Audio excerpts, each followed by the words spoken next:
இதில் பாருங்கள், நம்ம போன வீடியோவில் முட்டை கருவளர்ச்சி எப்படி இருக்குன்னு பார்த்துருந்தோம்.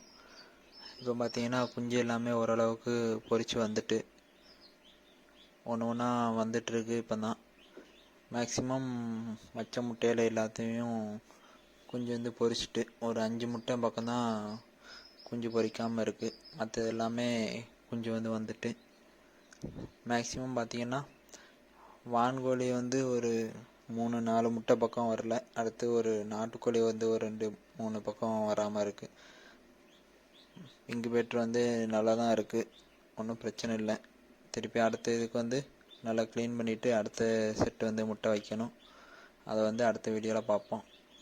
பார்த்திங்கன்னா மேக்ஸிமம் எல்லாமே குஞ்சு எல்லாமே நல்லாவே இருக்குது, ஒன்றும் பிரச்சனை இல்லை. எல்லாமே நல்லா ஹெல்த்தியாக தான் இருக்குது.